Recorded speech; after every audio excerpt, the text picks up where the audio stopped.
সরবরাহ কম থাকায় বগুড়ার মহাস্থানগড় মোকামে বেড়েছে সবজির দাম। বিস্তারিত জানাতে সেখানে আছেন রিপোর্টার আব্দুল আওয়াল। সরাসরি যাচ্ছে তার কাছে। আওয়াল, দেশের সবচাইতে বড় সবজির মোকাম মহাস্থানগড় হাটে কিন্তু আগাম জাতের যে শীতকালীন সবজি সেগুলোর সরবরাহ আসতে শুরু করেছে। তবে এই সরবরাহ এখন পর্যন্ত কম থাকায় বেশিরভাগ যে সবজিগুলো আগাম জাতের এসেছে শীতকালীন সেগুলো কিন্তু চড়া দামে বিক্রি হচ্ছে। বিশেষ করে আমরা দেখেছি যে ফুলকপি আজকে মহাস্থানগড় হাটে ৭৫ টাকা কেজিতে পাইকারিতে বিক্রি হচ্ছে।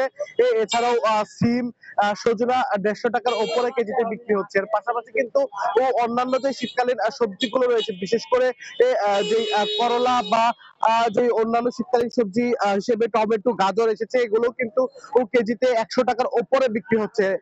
তবে দাম কম রয়েছে মূলা এবং কচুর বই।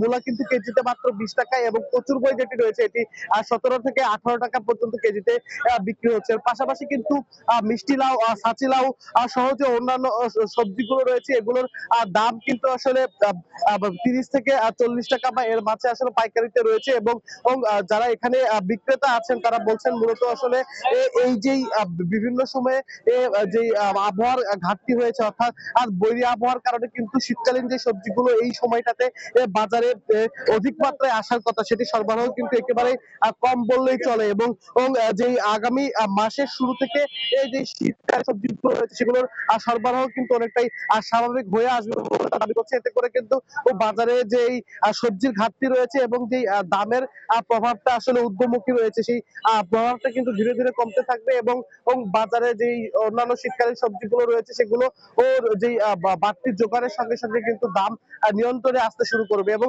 এই যে মহাস্থানগড় পাইকারি মোকাম রয়েছে এখানে যেই দামে আসলে সবজিগুলো বিক্রি হচ্ছে এই সবজিগুলোই কিন্তু আসলে বাজারে এখান থেকে হাত বদলের সঙ্গে সঙ্গেই যেই কাঁচা বাজার রয়েছে এখান থেকে ২ থেকে ৪ হাত হয়ে কিন্তু আসলে সেখানে আরো অধিক দামে সিন্ডিকেটের ফলে বিক্রি হয়ে থাকে।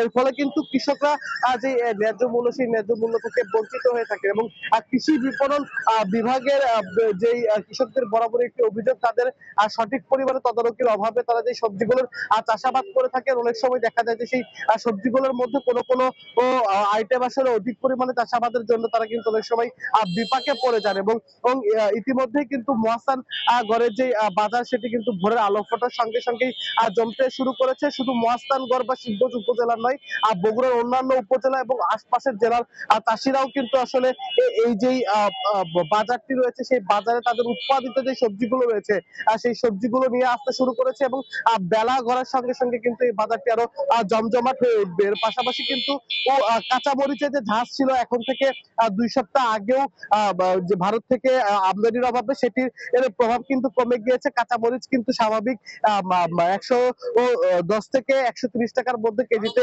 এখানে পাইকারিতে বিক্রি হচ্ছে। এবং পেঁয়াজের ঝাঁজ কিন্তু কিছুটা কমেছে, ৬০ থেকে ৬৫ টাকা এখানে বিক্রি হচ্ছে। এবং আলুর যে দাম বছর জুড়েই আসলে নিম্নমুখী ছিল, সেই আলুর দাম কিন্তু এখনো নিম্নমুখী রয়েছে, মাত্র ১৫ থেকে ১৬ টাকা কেজিতে বিক্রি হচ্ছে। এবং কৃষকরা দাবি করছেন যে আলুতে তাদের একটি বিশাল পরিমাণের ক্ষতি হয়েছে উৎপাদনে। এবং যে আলুর দাম বর্তমানে রয়েছে এখনো বিপুল পরিমাণের আলু কিন্তু তাদের স্টোরে আসলে মজুদ রয়েছে। এই আলু বেচা বিক্রি নিয়েও কিন্তু কৃষকরা এক ধরনের শঙ্কার মধ্যে রয়েছেন। এবং কৃষকরা যেমনটি বলছেন যে এই যে বাজারে যে উৎপাদিত সেই সবজিগুলো তারা নিয়ে আসছেন এখান থেকে আসলে সঠিক তদারকির মাধ্যমে যদি খুচরা বাজারে এই সবজিগুলো সরবরাহ করা সম্ভব হয় সেক্ষেত্রে কিন্তু আসলে সিন্ডিকেটের প্রভাব কমে আসবে এবং সাধারণ মানুষ যারা রয়েছেন তারা কিন্তু আসলে খুব ন্যায্য মূল্যে এবং অল্প দামের মধ্যে সেই সবজিগুলো আসলে তারা কিনতে পারবেন। মূলত আসলে কৃষি বিপণন বিভাগ যে রয়েছে, কৃষি বিপণন বিভাগের সঠিক তদারকির অভাবেই কিন্তু আসলে এই যে হাত বদল, এই হাত বদলের সঙ্গে সঙ্গে সিন্ডিকেটের ফলে কিন্তু অনেকটাই বেশি দামে কিন্তু আসলে যেই সাধারণ মানুষ রয়েছে সেই সাধারণ মানুষদেরকে এই সবজিগুলো কিনতে হয়। এবং এই যে মহাস্থানগড় বাজারে যেমন যেখানে আসলে কৃষকরা সকাল থেকেই পণ্যগুলো নিয়ে আসতে শুরু করেছেন, তাদের কিন্তু যে বিভিন্ন ধরনের যানবাহন গুলো রয়েছে এর মধ্যে অটোব্যান, ভটভটি সহ লসিমন করিমনে করে তাদের যে উৎপাদিত পণ্যগুলো সেগুলো বাজারে আনা শুরু করেছেন এবং এখন যেই ভোরের আলো ফোটার সঙ্গে সঙ্গে বেচা বিক্রি শুরু হয়েছে, সেই বেচা বিক্রি কিন্তু বেলা গড়াবে 11টা 12টা পর্যন্ত কিন্তু জমজমাট ভাবে এখানে আসলে বেচা বিক্রি চলবে এবং ফুলকপির যে সরবরাহ শুরু হয়েছে, কৃষকরা আশা করছেন যে দ্রুত সময়ের মধ্যে বাঁধাকপি সহ অন্যান্য যে আগাম শীতকালীন সবজিগুলো রয়েছে সেগুলোর সরবরাহ কিন্তু বাজারে স্বাভাবিক হবে এবং ইতিমধ্যে এখান থেকে প্রায় 30 থেকে 35টি ট্রাকে করে উৎপাদিত সবজিগুলো দেশের বিভিন্ন প্রান্তে চলে যাচ্ছে এবং এই যে ট্রাকে করে সবজিগুলো যাচ্ছে এই পরিমাণ কিন্তু আরো বাড়বে এবং 60 থেকে 70টি ট্রাকে করে শীতকালীন সময় কিন্তু দেশের বিভিন্ন প্রান্তে মহাস্থান থেকে সবজিগুলো পৌঁছে যাবে। তো বগুড়া থেকে সবজির বাজার নিয়ে এই ছিল আমার কাছে সর্বশেষ। বগুড়ার মহস্থানগড় থেকে সবজির বাজারের সবশেষ খবর জানাচ্ছিলেন সহকর্মী আব্দুল আওয়াল।